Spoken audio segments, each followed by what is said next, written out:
அனைவரையும் வாழ்த்துகிறேன்.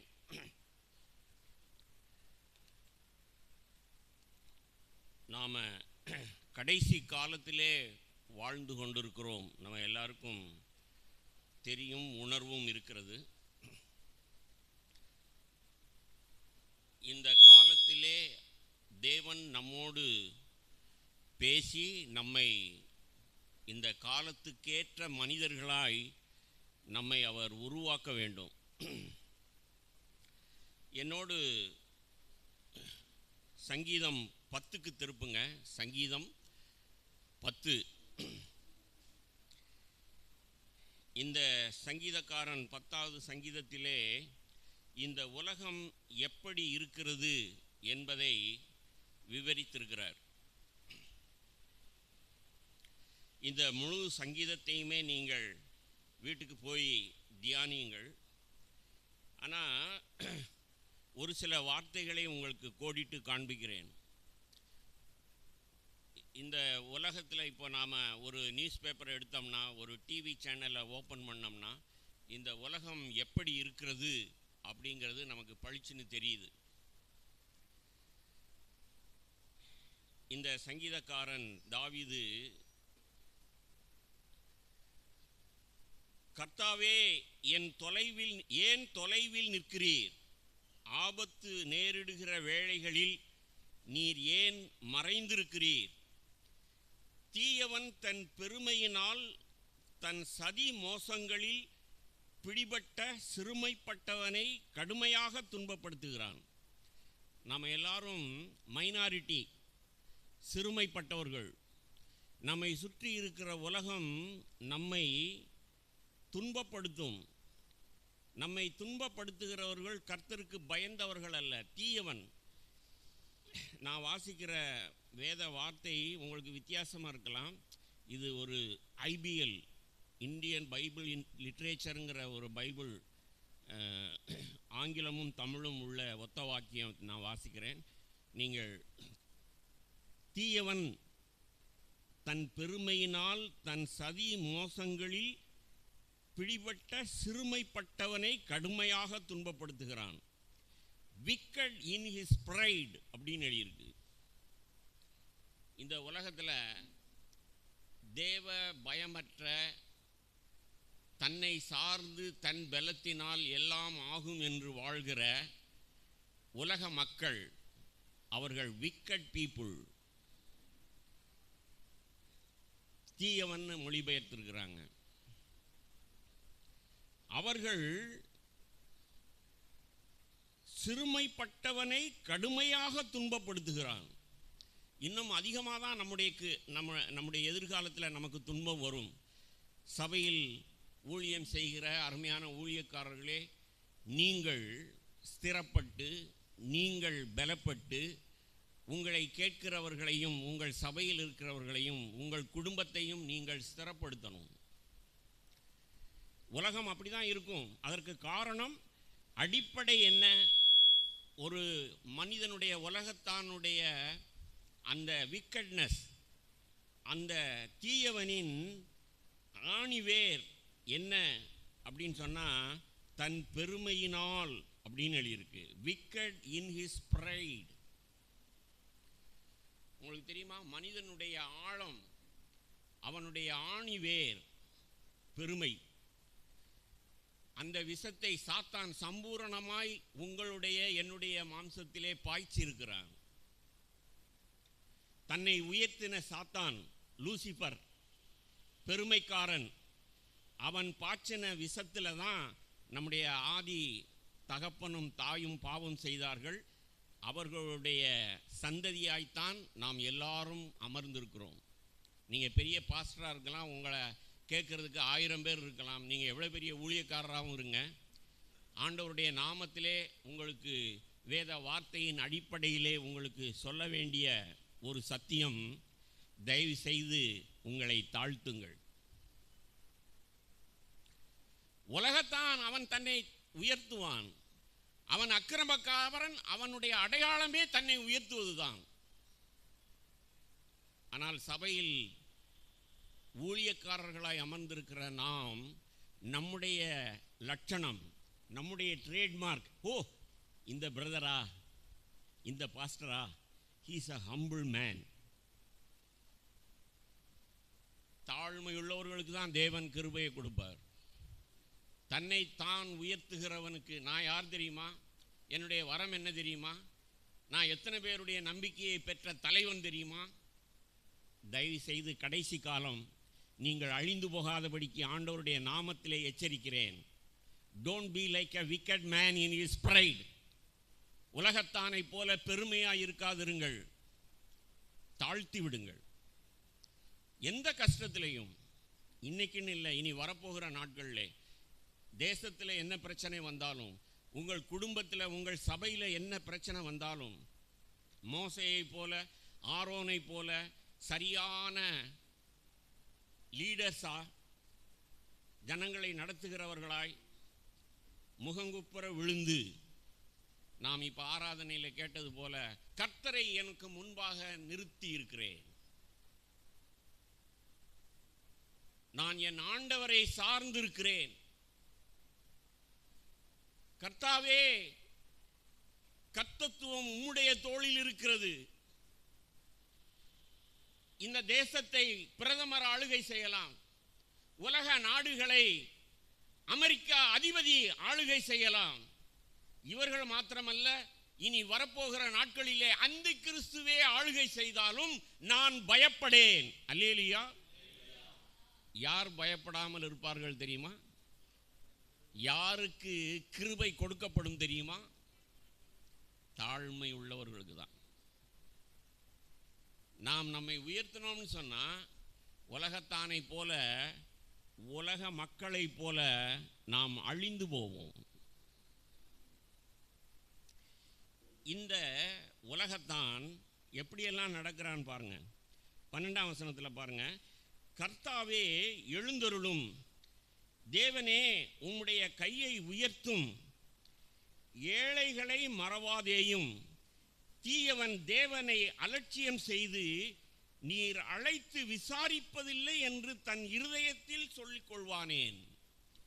எவ்வளவு ஆராய்ந்து உலக மனுஷனுடைய ஆவியை கண்டுபிடிச்சிருக்கிறான் இந்த சங்கீதக்காரன் தாவீது. இந்த உலகம் பலத்தினால் ஓடிக்கொண்டிருக்கிறது, பலவான்கள் தான் ஆளுகை செய்கிறார்கள். நீங்களும் நானும் ஒருவேளை சாகிற வரைக்கும் இந்த பூமியிலே மைனாரிட்டியாக இருக்கலாம். ஆனால் அவர்கள் உம்முடைய கையை உயர்த்தும், ஏழைகளை மறவாதேயும்னு என்னுடைய பைபிளில் எழுதியிருக்கு. இங்கிலீஷில் ஹம்பிள் அப்படின்னு எழுதியிருக்கு, ஃபர்கெட் நாட் த ஹம்பிள். உங்கள் பைபிளில் எப்படி எழுதியிருக்கு? ஏழைகளைன்னு எழுதியிருக்கா? நாம் கர்த்தரிடத்தில் வந்தோடனே நாம் ஆசீர்வதிக்கப்படுவோம். கடனாக இருந்தவங்க கடன் இல்லாமல் வாழ்வோம். சைக்கிள் லொடக்குன்னு ஊழியம் செஞ்சுக்கிட்டு இருந்தவங்க ஸ்கூட்டரில் வருவோம். ஸ்கூட்டரில் வந்தவங்க காரில் போவோம். அதை குறித்து கர்த்தர் என்னை ஆசீர்வதிச்சிருக்கிறார். நான் லொடக்கு சைக்கிளில் போய்கிட்டு இருந்தேன், கர்த்தர் எனக்கு ஸ்கூட்டரை கொடுத்துருக்கிறார், எனக்கு காரை கொடுத்துருக்கிறார் அப்படின்னு எல்லாம் அதில் மேன்மை பாராட்டக்கூடாது. கர்த்தரிடத்திலே வந்தால் கர்த்தர் நம்மை ஆசீர்வதிக்கத்தான் செய்வார். ஆமென். உங்கள் உள்ளம் எப்படி இருக்கிறது? உங்கள் இருதயம் எப்படி இருக்கிறது? அக்கினி ஜுவாலையுடைய கண்களை உடைய ஆண்டவர் நம்மை நிறுத்து பார்த்து, 20 வருஷத்துக்கு முன்னாடி இருந்த தாழ்மையான பிரபாகர் இன்றைக்கும் இருக்கிறான், அவனுக்கு கிருபையை கொடுப்பேன் அப்படின்னு சொல்லக்கூடிய அளவுக்கு என்னிடத்திலே தாழ்மை இருக்கா? உங்க பேரை நீங்க போட்டு நீங்களே கேட்டு பாருங்க. Am I humble? அன்றைக்கு இருந்தேன், ஆனா இன்றைக்கு இருக்கிறேனா? இப்படி ஒரு சாம்பிள் காட்டிட்டேன். நீங்க இந்த சங்கீதத்தை வீட்டுக்கு போய் தியானிங்க. அடுத்த சங்கீதத்துக்கு வாங்க. 11வது சங்கீதம். இதுவும் தாவீதினுடைய சங்கீதம் தான்.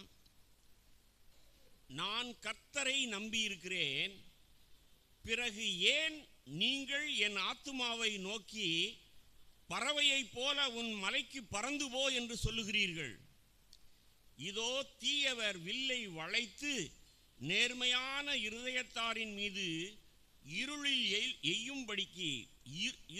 எய்யும்படி தங்கள் அம்புகளை நாணிலே தொடுக்கிறார்கள்.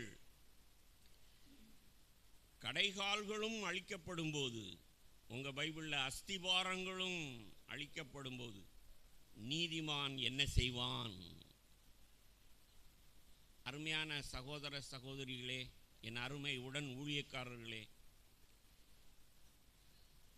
அக்கிரமக்காரர்கள் உலகத்தில் பெருமையினால், தங்கள் அதிகாரத்தினால், ஆணவத்தினால், பணத்திமிரினால், வல்லமையினால் ஆளுகை செய்கிறவர்கள் நம்மை பார்த்து என்ன சொல்லுவாங்க தெரியுமா? என்ன கிறிஸ்தவனி, ஓடி போடா, நீ அமெரிக்காவுக்கு போ, இல்லைன்னா இங்கிலாந்துக்கு போ, இது எங்கள் தேசம். ஓட ஓட விரட்டுவாங்க. நீங்களும் நானும் எப்படி இருக்க போகிறோம்?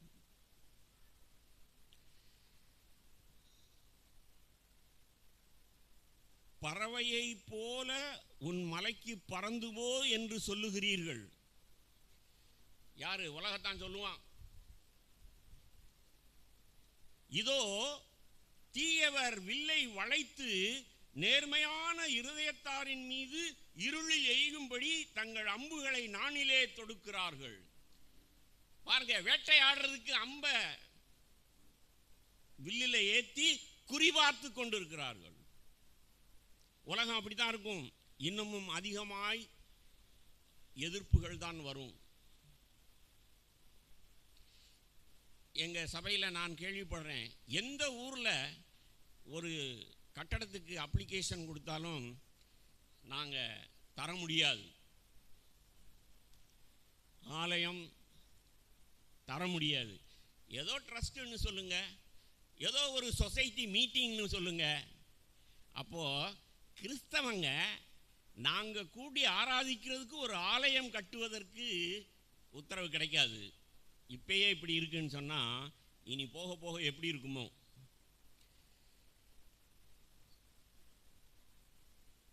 கடைகால்களும் அழிக்கப்படும் போது நீதிமான் என்ன செய்வான்? உங்களுக்கு தெரியுமா? அஸ்திபாரமே அசைக்கப்படும். ஞாயிற்றுக்கிழமை ஆராதனையில் நீங்களும் கைதட்டி பாடுவீங்க, உங்க கூட்டத்தையும் கைதட்டி ஆராதனை செய்ய வைப்பீங்க. ஆனால் அவர்கள் வெளியே போய் உபத்திரவம் வரும் பொழுது, கஷ்டங்கள் வரும் பொழுது, பிரச்சனைகள் வரும் பொழுது, வேலை ஸ்தலத்திலே பிரச்சனைகள் வரும் பொழுது நாம் எல்லாரும் அசைக்கப்படுவோம். என்னையா அஸ்திவாரமே அசைக்கப்படுது? இப்போ ஒரு கட்டடத்தை டவுன்ல எல்லாம் நீங்கள் சென்னை பட்டணத்தில் இருக்கிறீங்க, ஒரு இடத்த விலைக்கு வாங்குவாங்க. அதில் இருக்கிற கட்டடத்துக்கு வேல்யூ கிடையாது. 3 மாதம் கழித்து பார்த்தீங்கன்னா அதை தரமட்டம் ஆக்கிட்டு அங்கே ஒரு பெரிய அப்பார்ட்மெண்ட் வந்திருக்கும். அஸ்திவாரத்தையே அழிச்சு போட்டு தான் புதிய கட்டடத்தை கட்டுவாங்க. உங்களுடைய கிறிஸ்தவ அஸ்திவாரத்தையே, கிறிஸ்துவை பற்றிய விசுவாசத்தையே அசைக்கக்கூடிய நாட்கள் வரும். அஸ்திவாரம் அசைக்கப்படும். நாம் ஜாக்கிரதையாக இருந்து இந்த சங்கீதக்காரனோடு நம்மை ஸ்திரப்படுத்திக் கொள்ளணும், உறுதிப்படுத்திக் கொள்ளணும். 1 கொரிந்தியர் 3ஆம் அதிகாரம். நம்ம எல்லாருக்கும் வேத வார்த்தை இருக்கு. வேத வார்த்தையை நமக்கு தந்த ஆதி அப்போஸ்தலர்கள் இருக்கிறார்கள். உங்கள் சுய புத்தியை நீங்கள் சார்ந்து கொள்ளக்கூடாது. உங்களுடைய சொந்த யுக்திகளை பயன்படுத்தக்கூடாது. முனிசிபாலிட்டியில் உத்தரவு கொடுக்கலையா, நான் பாரு என் ஏரியா எம்எல்ஏவை பிடிச்சுக்கிறேன். நீங்கள் யார்? உலகத்தானை போல் இருக்கிறீர்கள். எம்எல்ஏ சொல்லியும் கேட்கலையா, எங்க மச்சான் அமைச்சரோட பிஏ அமைச்சருக்கு போறேன். ஹலோ, எதிர்காலம் உங்களுக்கு அபாயமாயிருக்கும். உலகத்தானை போல நீங்கள் உங்கள் பலத்தையோ உங்கள் அதிகாரத்தையோ பயன்படுத்துகிறீர்கள். கர்த்தருக்கு பயந்து நான் ஓடி ஒளிகிற துருகம். இயேசு தன் அப்பாவை நாம் கேட்டோம் ஆராதனை வேளையில், உங்கள் பாஸ்டர் சரியாக நடத்தினார். 3 முறை சொன்னதையே சொல்லி ஜெபித்தும் அவர் இரத்த வேர்வை வரை ஜெபித்தார். அவருடைய அஸ்திபாரம் எங்க இருந்தது தெரியுமா? தன் பிதாவினிடத்தில் இருந்தது. அல்லேலூயா. உங்களுடைய என்னுடைய அஸ்திபாரம் எங்கே இருக்கிறது? உங்க ஏரியா எம்எல்ஏ மேல இருக்கா? உங்க மாமே மச்சான் PA2 கலெக்டர், PA2 மினிஸ்டர்னு இருக்கா? காலம் செல்லாது. நம்முடைய அஸ்திபாரம் இயேசு பிதாவை சார்ந்து கொண்டது போல, ஆங்கிலத்தில் அருமையான வார்த்தைகள் இருக்கு, cling to his feet அப்படின்னு சொன்னா, சின்ன பிள்ளைகளை பார்த்துருப்பீங்க, அவங்களுக்கு பயம் வந்துருச்சுன்னு சொன்னா அம்மா அப்பா அப்படின்னு வீட்டுக்குள்ள ஓடியா இருந்து அப்பாவோ அம்மாவோ காலை கட்டி பிடிச்சுக்கிறோம். இயேசு தன் அப்பாவை அப்படித்தான் கட்டி பிடித்து கொண்டார். ஆகையினால் தான் ஜெயம் கண்டார். அல்லேலூயா. நீங்களும் நானும் இயேசுவை போல் அஸ்திபாரம் போட்டவர்களாக இருக்கணும்.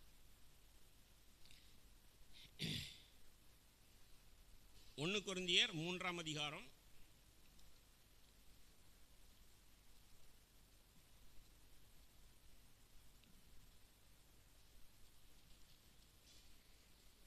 11ஆம் வசனம்,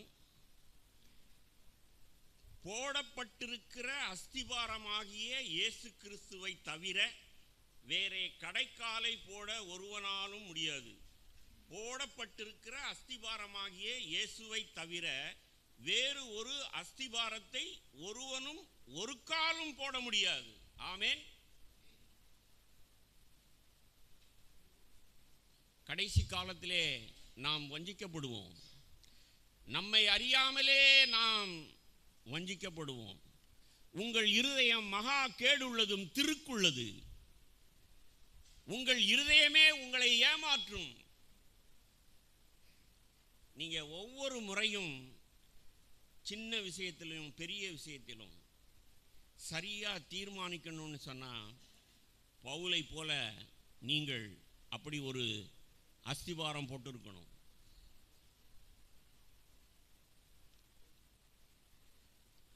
இயேசு இப்படி சிந்தித்திருப்பாரா? இப்ப நான் சொன்னது போல ஒரு கஷ்டம்னு வந்தா யாரு மனுஷர் எனக்கு உதவி செய்வாங்க அப்படின்னு போயிருப்பாரா? என்னுடைய உணர்வுகள் இயேசுவை போல் இருக்கிறதா? அவருடைய உணர்வு எவ்வளவு சோதிக்கப்பட்டது, எவ்வளவு அவர் நெருக்கப்பட்டார்னா, உங்களுக்கும் எனக்கும் இந்த வெயில் காலத்தில் வேர்வை தாங்க வரும். அவருக்கு இரத்தமே வேர்வையாக வந்தது, வேதத்தில் எழுதியிருக்கிறது. அப்போ அவர் எவ்வளவு சோதிக்கப்பட்டிருப்பார்னு பாருங்க. நீங்களும் நானும் இயேசுவை போல் அஸ்திபாரம்,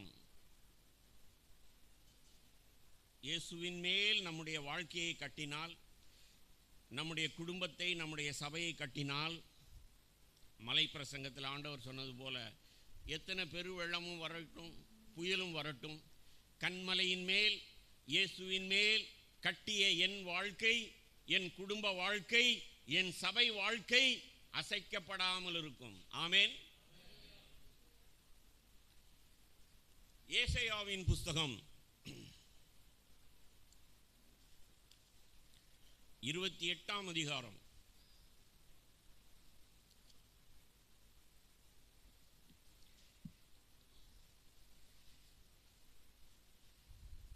உங்களுக்கு தெரியுமா? பவுல் பேசின அஸ்திபாரம் 4 சுவிசேஷத்திலையும் இயேசுவினுடைய வாழ்க்கையை நீங்கள் தியானித்தீர்களானால், அவர் எப்படி ஊழியம் செய்தார் என்று தியானித்தீர்களானால், அப்படியே ஆவியானவர் நமக்கு படம் போட்டு காண்பிக்கிறார். அவர் எப்படி தன் பிதாவை சார்ந்து கொண்டார், அவர் எப்படி அவருக்கு கஷ்டம் வரும்போது சிறு பிள்ளையை போல, என்னால் ஒன்றும் செய்ய இயலாது, குமாரன் தாமாய் ஒன்றும் செய்ய மாட்டார். இன்றைக்கு பாஸ்டர்கள் அவங்களுக்கு தோன்ற எத்தனையோ ப்ராஜெக்டை ஆரம்பிச்சு விட்டுறாங்க சபையில். இதை செய்வோம், அதை செய்வோம். இது மாதிரி எந்த சபையிலையும் செய்யலை, நாம செய்வோம். புதுமையையும் உங்கள் சுய புத்தியையும் தயவு செய்து இயேசுவின் மேல் உங்கள் அஸ்திபாரம் இருக்கட்டும். அவரை போல் சிந்திக்கவும், அவரை போல் விரும்பவும். உங்களுக்கு தெரியுமா, சித்தம் அப்படிங்கிற வார்த்தை அது நமக்கு பழகி போச்சு. அவர் சித்தம் ஆகட்டும், வாய்க்கும் கைக்கும் சொல்லிடுவோம். அப்பட்டமான அர்த்தம் சொல்லவா உங்களுக்கு? இந்த வேதாகம புஸ்தகத்தில் தான் நான் கற்றுக்கொண்டேன், புது மொழிபெயர்ப்பில். என் விருப்பம் வேண்டாம் அப்பா, உங்க விருப்பம் மட்டும் நிறைவேறட்டும். இதாங்க அர்த்தம். சொல்லுவீங்களா நீங்க உங்களுடைய வாழ்க்கையில்? எனக்கு எத்தனையோ விஷயங்கள் விருப்பமா இருக்குங்க, எத்தனையோ விஷயங்கள் விருப்பமா இருக்கு. ஒவ்வொரு விருப்பத்தையும் நான் தாழ்மையாய், இயேசுவை போல் நொறுங்கிய மனிதனாய், மனுஷியாய் ஆண்டவருடைய பாதத்தில் வச்சு, நான் இப்படி யோசிக்கிறேன், நான் இப்படி விரும்புகிறேன், நான் இதை செய்யணும்னு நினைக்கிறேன். உங்களுக்கு தெரியுமா, அவர் கல்வாரி சிலுவையிலே அவர் தன்னை ஒப்பு கொடுத்ததே பிதாவின் 3 முறை இரத்த வேர்வை வரை ஜெபிச்சு 3வது முறை அவருக்கு என்ன பதில் வந்தது தெரியுமா? சிலுவையில் நீ அறையப்பட்டு தான் ஆகணும். ஜீவ காலமெல்லாம் மரண பயத்துக்குள்ளானவர்களை மீட்கும்படிக்கு என் மகனே நீ மரணத்தை ருசி பார்த்துத்தான் ஆக வேண்டும் என்று சொன்னார். அவர் தலை குனிந்து ஆவி ஆத்துமா சரீரத்தை ஒப்பு கொடுத்து அதற்கு ஆமேன் சொன்னார். அல்லேலூயா. அதனால தான் நீங்களும் நானும் உலகத்தில் இருந்து பிரித்தெடுக்கப்பட்டிருக்கோம். நீங்களும் நானும் அவருடைய இரத்தத்தினால் கழுவப்பட்டு தேவனுடைய ஜனமாய் சபையிலே உட்கார்ந்திருக்கிறோம். அவர் விருப்பத்தை செஞ்சிருந்தார்னா என்ன இருக்கும்? அவருக்கு இரத்த வேர்வை வர அவர் திரும்ப திரும்ப ஜெபிக்க வேண்டியதாக இருந்தது. அவருக்கும் நம்மளை போல தாங்க மாம்சம் இருந்தது. அவர் 100க்கு 100 மனுஷனாய் இருந்தார். 100க்கு 100 தேவனாய் இருந்தவர், தேவகுமாரனாய் இருந்தவர்,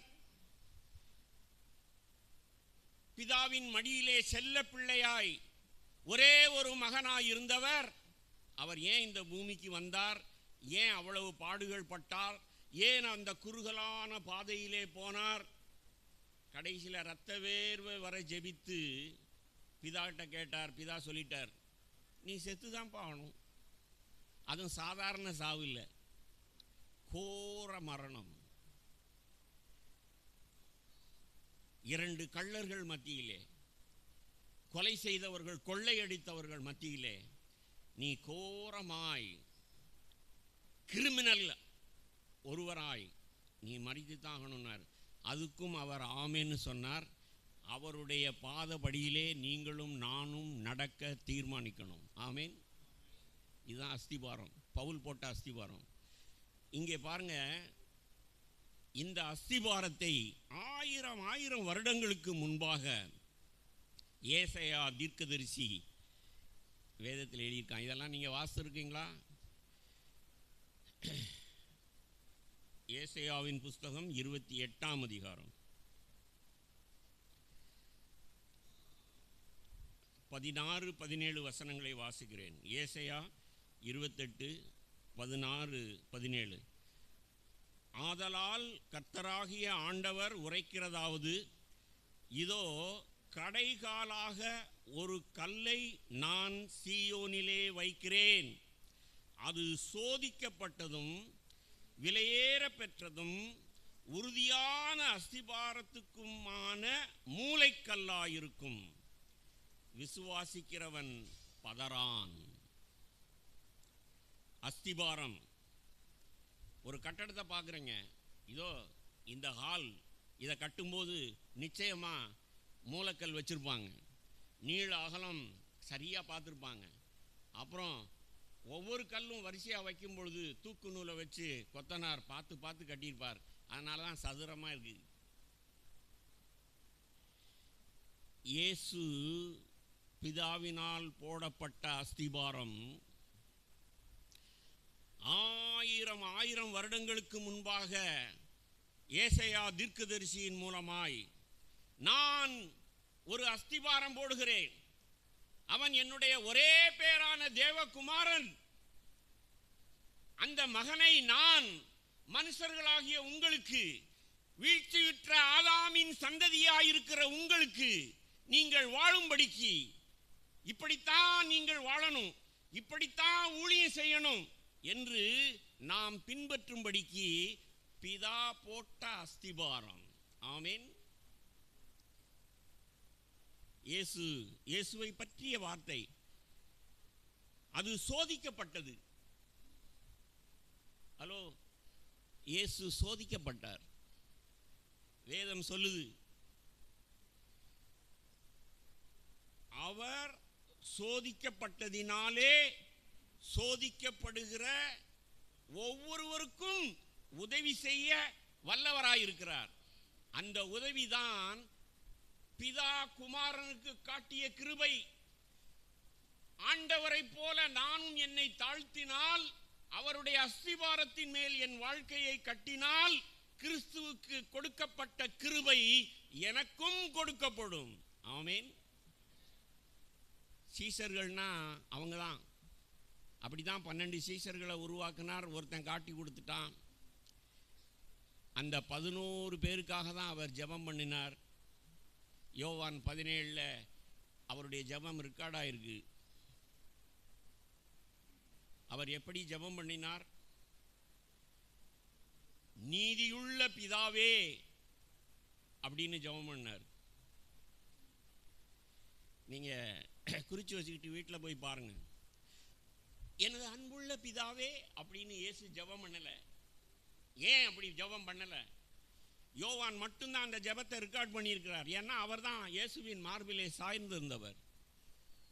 லூக்கா கிரமப்படி விசாரித்து எழுதினவர். மார்க்கும் மத்தேயும் எழுதாத விஷயத்தை யோவான் ரெக்கார்ட் பண்றார். இயேசுவின் மார்பிலே சாய்ந்திருந்தவர் ஒருவேளை இயேசு ஜெபம் பண்ண போது பக்கத்தில் இருந்திருப்பார். அவர் பண்ண ஜெபத்தை அப்படியே ரெக்கார்ட் பண்ணியிருக்கிறார். இன்னைக்கு நாம தேவன் அன்பா இருக்கிறார், தேவன் அன்பா இருக்கிறார் அப்படின்னு சொல்லி அன்பை ஆராதனை வேளையில் தேவன் அன்பானவர், தேவன் அன்பானவர். இயேசுவோ அவர் 11 பேருக்காக ஜெபம் பண்ண பொழுது நீதியுள்ள பிதாவேன்னு ஒரே ஒரு முறை சொல்றார். அதை முன்னும் பின்னும் நீங்க வீட்டுக்கு போய் வாசித்து பாருங்க. ஏன் சொல்றாரு தெரியுமா? ஒரே ஒரு அர்த்தம் தான் எனக்கு பளிச்சுன்னு விளங்குது. என்ன விளங்குது தெரியுமா? பிதாவே எனக்கு கொடுத்த கிருபையை இந்த 11 பேருக்கும் நீ நிச்சயமாய் கொடுப்பீர். நீ நீதியுள்ளவர், பட்சபாதம் இல்லாதவர்.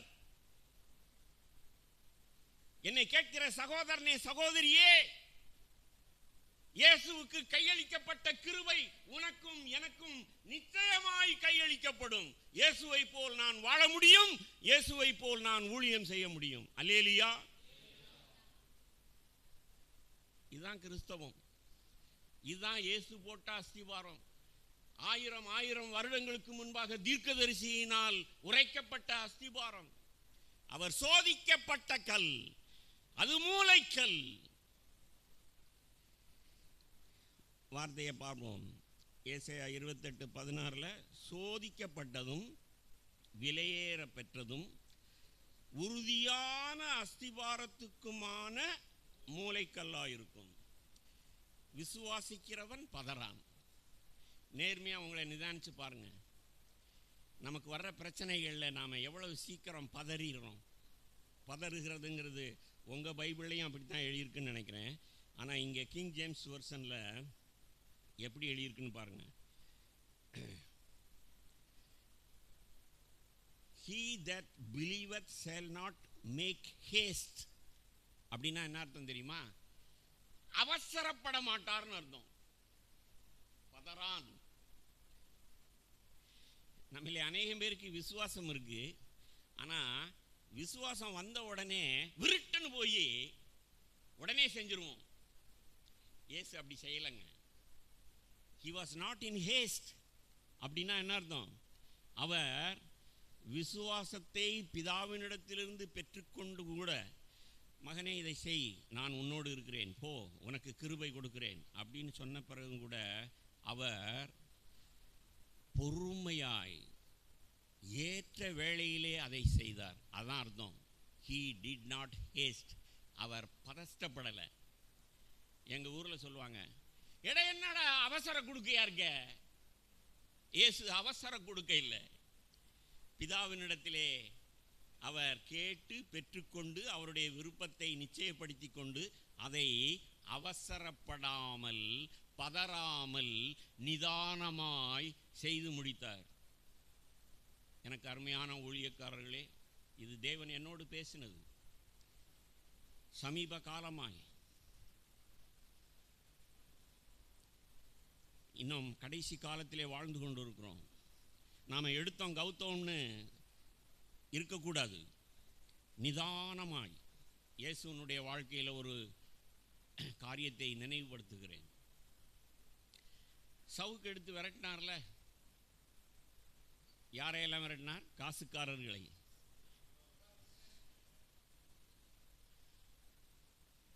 அங்கே என்ன எழுதியிருக்கு தெரியுமா? அவர் ஒரு மூலையில் அமர்ந்து சவுக்கை உண்டு பண்ணின்னு எழுதியிருக்கு. அதுக்கு எவ்வளவு நேரம் ஆயிருக்கும்? நீங்களும் நானும் அவசரப்பட்டு பிள்ளையை அடிக்கிறதுனா கூட விளக்க மாறையோ செருப்பை எடுத்து அடிச்சு போடுறோம். எவ்வளவு கீழ்த்தரமான செயல்! இயேசு என்னுடைய ஜெப வீட்டை கள்ள குகை ஆக்கிட்டாங்க, இவர்களை அடிச்சு விரட்டு. உடனே அவர் பெல்ட் எடுக்கல, ஒரு பெரம்பு எடுக்கல. ஓ, நிதானமாய் ஒரு மூலையில் போய் உட்காந்து ஒரு கயிறை திரிக்கிறதற்கு எவ்வளவு நேரம் ஆகுது? அப்புறம் அடுத்து விரட்டினார் பாருங்க, அதை அவங்களால மறக்கவே முடியாது. அடுத்த வசனம் எழுதியிருக்கும், இந்த அதிகாரம் இவருக்கு யார் கொடுத்தது? என் அப்பா கொடுத்தார். அல்லேலூயா. விசுவாசிக்கிறவன் நிதானமாய் செயல்படுவான், பதறமாட்டான். நீங்கள் ஞானமாய் நடந்தால், பதற்றப்படாமல் நடந்தால், உங்களுக்கு ஒருவனும் எதிர் பேசக்கூடாத எந்த உலகத்தானும், எந்த சீஃப் மினிஸ்டரும், எந்த பிரைம் மினிஸ்டரும், எந்த அந்தி கிறிஸ்துவும் உங்களை ஜெயிக்க முடியாதபடிக்கு, எதிர் பேச முடியாதபடிக்கு ஞானத்தை உங்களுக்கு கொடுப்பார். ஆமேன். விசுவாசிக்கிறேன், ஆகையினால் பேசுகிறேன். ஆண்டவரே, இந்த இந்திய தேசத்திலே எங்களுக்கு எவ்வளவு கஷ்டம் வந்தாலும், நாங்கள் யாருக்கு முன்பாக நின்றாலும், பிலாத்து முன்பாக நின்ற இயேசு எப்படி தைரியமாக இருந்தாரோ, எப்படி பயப்படாமல் இருந்தாரோ, நாம் இருக்க முடியும். இயேசு போட்ட அஸ்திவாரம். மீதி வசனத்தை வாசித்து முடிப்போம். 17. நான் நியாயத்தை அளக்கும் நூலும் நீதியை தூக்கு நூலுமாக வைப்பேன். பொய் என்னும் உங்கள் அடைக்கலத்தை கல்மழை அழித்து விடும், மறைவிடத்தை வெள்ளம் அடித்து கொண்டு போகும். அவ்வளவு ஸ்திரமான அஸ்திவாரம். அந்த அஸ்திவாரம் எப்படி போடப்பட்டது? விலையேற பெற்ற மூலைக்கல், சோதிக்கப்பட்டது. நிதானமாய் அவர் ஒரு வாழ்க்கை வாழ்ந்தார். பிதாவின் சித்தத்தை துல்லியமாய் செய்து முடித்தார். அவர் கையில் என்ன இருக்குதான்? நான் நியாயத்தை அளக்கும் நூலும் நீதியை தூக்கு நூலுமாக வைப்பேன். அப்படின்னா நாம் அப்படியே ஒரு கட்டடத்துக்குடைய அகலம் அது எவ்வளவோ அவ்வளவுதான் இருக்கணும். அரை அடியோ முக்கால் அடியோ குறையக்கூடாது, கூடவும் கூடாது. அதே போல ஒவ்வொரு வரிசைக்கும் தூக்கு நூல் பிடிச்சு காரியத்தின் கடைத்தொகை என்ன தெரியுமா சகோதர சகோதரிகளே? இயேசு வாழ்ந்த வாழ்க்கை, அவர் விலையேற பெற்ற மூளைக்கல்லாய் இருந்து அவர் சீயோனுக்கு அஸ்திபாரமாய் இருக்கிறார். உங்கள் சபைக்கு அஸ்திபாரமாய் இருக்கிறார். நம் வாழ்க்கைக்கு அஸ்திபாரமாய் இருக்கிறார். சீயோனின் அஸ்திபாரத்தின் மேல் அங்கே நேர்த்தியாய் கட்டப்பட்டிருக்குமானால் அங்கே தேவன் வாசமாயிருப்பார். அல்லேலூயா. எனக்கு ஆண்டவர் இப்படி தான் உணர்த்துறார்.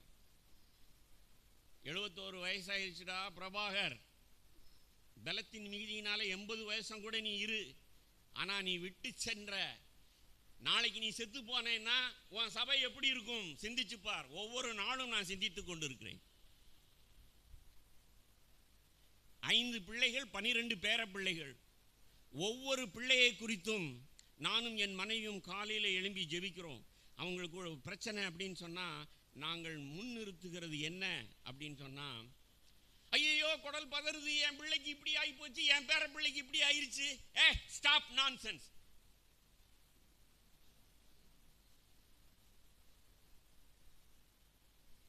உன்னுடைய அஸ்திவாரம் எப்படி இருக்கிறது கேட்கிறார்.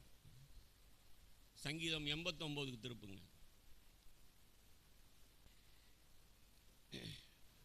அங்க ஒரு வசனம், 14ஆம் வசனம் பாருங்க.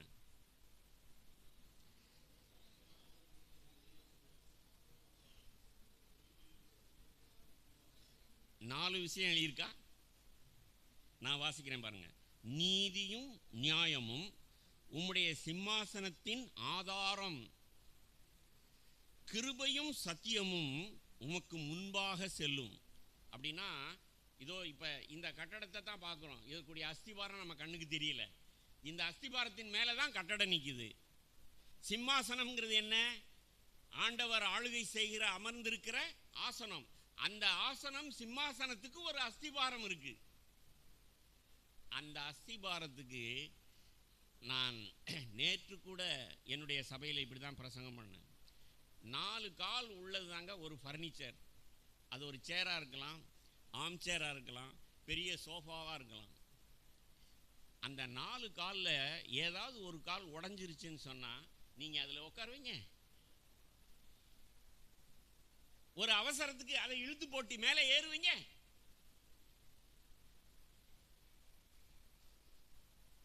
தேவன் வாழுகிற, தேவன் அமர்ந்து ஆளுகை செய்கிற, அவர் அமர்ந்திருக்கிற ஆசனத்திற்கு, சிம்மாசனத்திற்கு 4 கால்கள் உண்டு. நீதியும் நியாயமும், ஜஸ்டிஸ் அண்ட் ஜட்ஜ்மெண்ட் எழுதியிருக்கு. Mercy and truth shall go before thy face.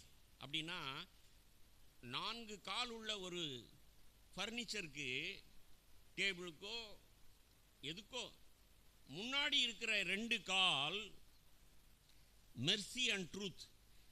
உங்க பைபிளில் கிருபையும் சத்தியமும் எழுதியிருக்கு. ஆமென். பின்னாடி இருக்கிற 2 கால் நீதி நியாயம்.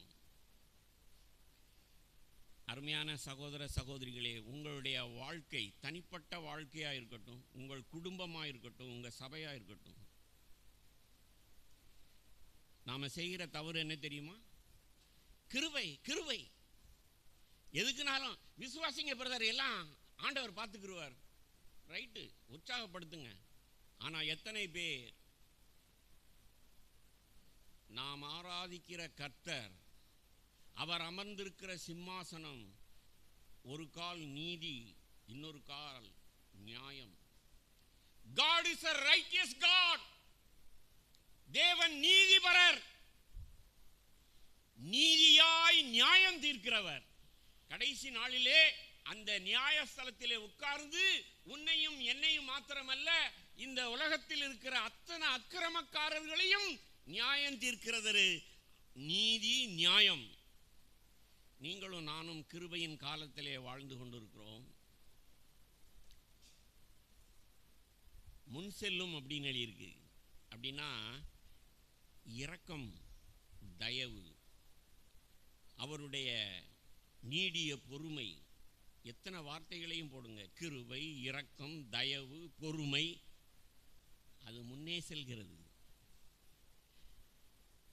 எனக்கு அருமையானவர்களே, நாம் காலத்தை பிரயோஜனப்படுத்திக் கொள்ளணும், ஸ்திரப்படணும். அதற்கு நீதி நியாயத்தை விட்டுவிடக்கூடாது.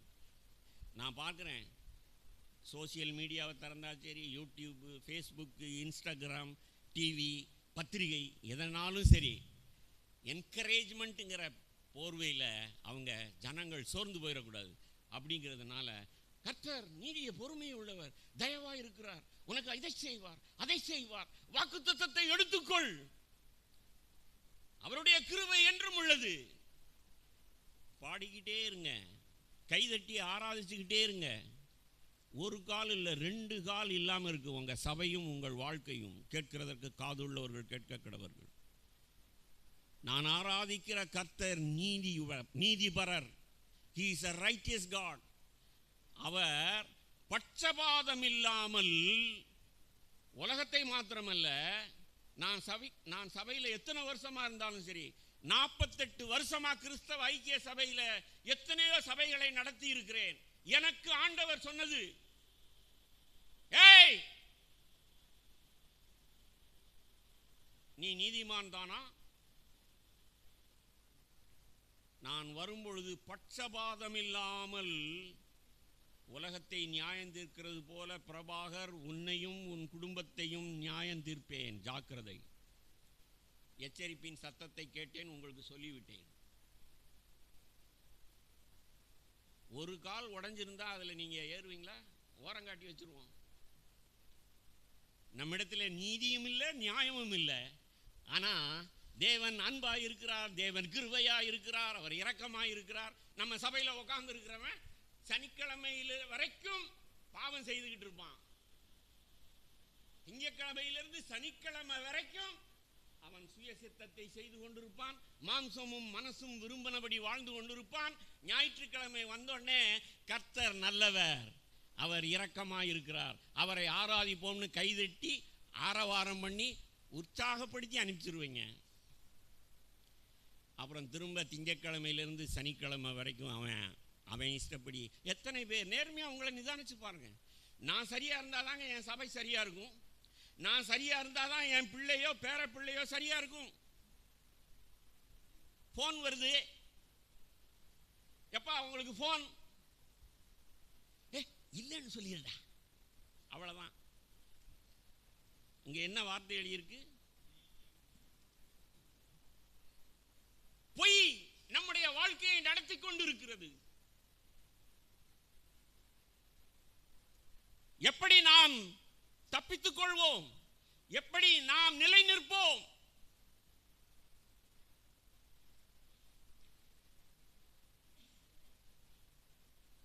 தயவு செய்து உங்களை சரியா வேத வார்த்தையிலே உங்கள் அஸ்திபாரத்தை போடுங்க. நீதிமொழிகள் 16.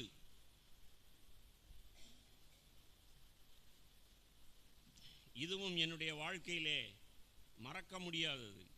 யாருக்கு ஒரு கவுன்சிலிங் பண்ணுறதா இருக்கலாம், ஒரு குடும்பத்தை நான் விசாரிக்கலாம் இருக்கலாம், சபையில் ஒரு பிரச்சனையாக இருக்கலாம், எதுவாக இருந்தாலும் சரி, இந்த வார்த்தை என் பைபிளில் அண்டர்லைன் பண்ணி வச்சிருக்கிறேன். நீதிமொழிகள் 16:6. கிருபையினாலும் சத்தியத்தினாலும் பாவம் நிவாரணமாகும், கர்த்தருக்கு அஞ்சுகிறதினால் மனுஷர் தீமையை விட்டு விலகுவார்கள். இந்த கிருபைங்கிறது கிங் ஜேம்ஸ் வெர்ஷனில் by mercy and truth iniquity is purged. நல்ல வார்த்தை, ஆழமான வார்த்தை. அப்படின்னா கிருபையினாலும் சத்தியத்தினாலும் இரக்கத்தினாலும் நீதியினாலும், அதாவது ஒரு பேலன்ஸில் நீங்கள் துல்லியமான பேலன்ஸ், ஒரு துல்லியமான தராசு.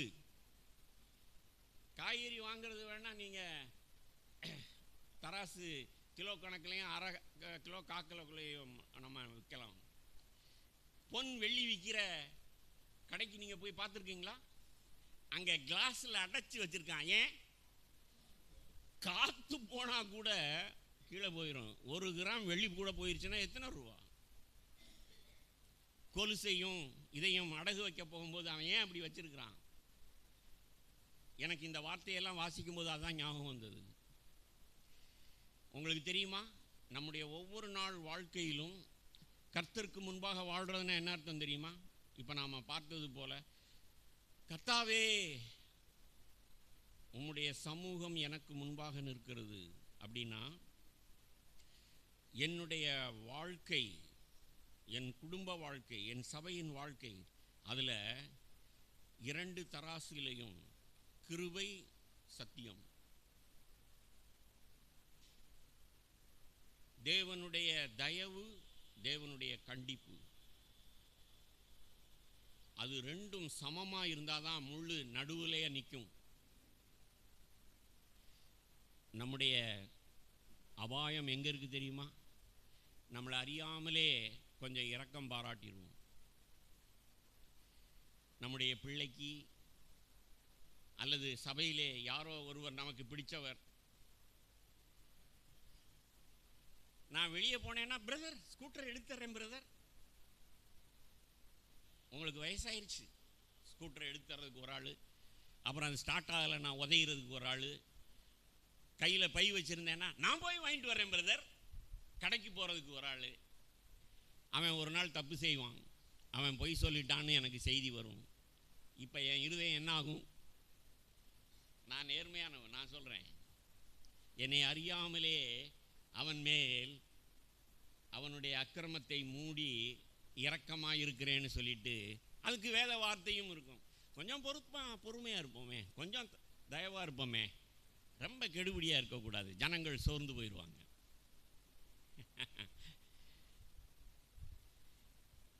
சத்திய ஆவியானவர்னு வேதம் சொல்லுது, தெரியுமா உங்களுக்கு? ஆவியானவருக்கு பெயர் என்ன? அவருடைய சத்திய ஆவியானவருடைய தராசு அப்படியே மிக துல்லியமாய், மில்லி மைக்ரோகிராம் அளவுக்கு துல்லியமாக நிறுத்து பார்க்கும். வெளிப்படுத்தின விசேஷத்தில் 7 சபைகளுக்கு சொன்ன வார்த்தையை நீங்க தியானிச்சு பாருங்க. நான் உன்னை நிறுத்து பார்த்தேன், நீ குறைவுள்ளவனாய் கண்டேன். ஒரு பக்கம் சாஞ்சிட்டடா பிரபாகர், உனக்கு வேண்டியவன்கிறதுனால சாஞ்சிட்ட, ஏன் சபாங்கிறதுனால சாஞ்சிட்ட. ஒவ்வொரு ஞாயிற்றுக்கிழமையும் நான் பிரசங்க மேடைக்கு போகும்போது, இது உன் சபை இல்லை, என் சபை, சீயோனை நான் என் சபையை கட்டி கொண்டிருக்கிறேன். ஆமேன். ஒரு நாளிலே இயேசுதான் நம்மை நியாயம் தீர்ப்பார். உங்க சபைனா உங்க இஷ்டப்படி நடத்துங்க. இயேசு அஸ்திபாரமாய் இருக்கிற சபைன்னு சொன்னா அவர் துல்லியமாய் நிறுத்து பார்ப்பார். ஒரு பக்கம் தராசு தட்டி சாஞ்சு போயிருது. நற்செய்தி என்ன தெரியுமா? நாம் கிருபையின் காலத்திலே தான் இருக்கிறோம். இன்னும் நான் சாகல, இயேசு இன்னும் வரல. அல்லேலூயா. நான் என்னை சரி செய்து கொள்ள முடியும். தேவனே, உமக்கு முன்பாக நான் வாழட்டும். இயேசு அப்படிதாங்க வாழ்ந்தார். அவர் பிதாவை மட்டும்தான் முன்னிறுத்தி இருந்தார், பிதாவை மட்டும்தான் பிரியப்படுத்தினார். ஆதி அப்போஸ்தலர்கள் சபையை ஆதி காலத்திலே கட்டின எல்லா சபையிலையும் அவர் ஒருவருக்கே கணக்கு ஒப்புவிக்க வேண்டும் சொன்னாங்களா? நானும் அப்படி வாழ்ந்து என் சபையையும் குடும்பத்தையும் அப்படி நடத்தினேன்னா தான் நான் நியாய தீர்ப்பு நாளிலே நீதிமானாய் நீதிமான்களின் கூட்டத்திலே போய் சேருவேன். அப்படி இல்லாமல் நான் வேத வார்த்தை தான் வாசிக்கிறேன். இந்த எல்லாருக்கும் சங்கீதம் தான், எல்லாருக்கும் தீர்க்க தரிசன புஸ்தகம் தான், எல்லாருக்கும் ஒரு பிரசங்கம் தான். உங்களுக்கும் ஒரு வார்த்தை இருக்கும். எனக்கு சவாலா இருக்கிறது, எப்பையெல்லாம் நான் ஒரு வார்த்தையை பிடித்து கொண்டு இப்படி எழுதியிருக்கிறது அப்படின்னு நான் நினைச்சேன்னா, ஆண்டவரே, சத்திய ஆவியானவரே, நான் யாருங்கிற சத்தியத்தை எனக்கு பேசிருங்க. ஏய், கீழே சாயுது, நீதி இல்லை, நான் பட்சபாதம் இல்லாதவன், நீதியுள்ள பிதாவுக்கு முன்பாக வாழ்ந்த அவர் என்னை நீதியாய் நியாயம் தீர்ப்பார். கர்த்தருக்கு பயப்படுவோம். என்ன வருஷங்க? கிருபையினாலும் சத்தியத்தினாலும் பாவம் நிவாரணமாகும். அட்டோன்ட், அதாவது நிவர்த்தி பண்ணப்படும், இல்லாமல் போகும். வெளிச்சத்தில் நடந்தால், நீதியாய் நடந்தால், நேர்மையாய் நடந்தால், துல்லியமாய் நிறுத்து பார்க்கிற கர்த்தருக்கு முன்பாக நின்றால், அவர் என் அக்கிரமத்தை சொன்னால், ஏய், இது பொருளாசை, இது பொய், இது விபச்சாரம், என் மனைவியை அல்லாத ஒரு ஸ்திரீயோடு போன்ல பேசுறதுக்கு எனக்கு கிளுகிழுப்பா இருக்கு. உங்களுக்குள் ஆவியானவர் இருந்தால், ஏய், விபச்சாரத்தின் விளிம்பில் நிற்கிறாய், ஜாக்கிரதை. இது பொருளாசை, இது பெருமை, இது சுயநலம் சொல்லுவார். தயவு செய்து சத்திய ஆவியானவருக்கு செவிசாயுங்கள். மனுஷருக்கு முன்பாக வாழாதிருங்கள். 1000 பேரும் எங்கள் பாஸ்டர் மாதிரி உண்டுமா சொல்லுவாங்க. அந்த 1000 பேரும் அங்கே சாட்சியாய் வர முடியாது. சத்திய ஆவியானவர் தான் சாட்சி கொடுக்கணும். கர்த்தருக்கு பயப்படுவோம். கர்த்தருக்கு அஞ்சுகிறதினால் மனுஷர் தீமையை விட்டு விலகுவார்கள். கிருபையின் காலத்திலே காலத்தை பிரயோஜனப்படுத்தி கொண்டு நம்மை ஸ்திரப்படுத்துவோம், நம்முடைய குடும்பத்தை ஸ்திரப்படுத்துவோம், நம்முடைய சபையை ஸ்திரப்படுத்துவோம்.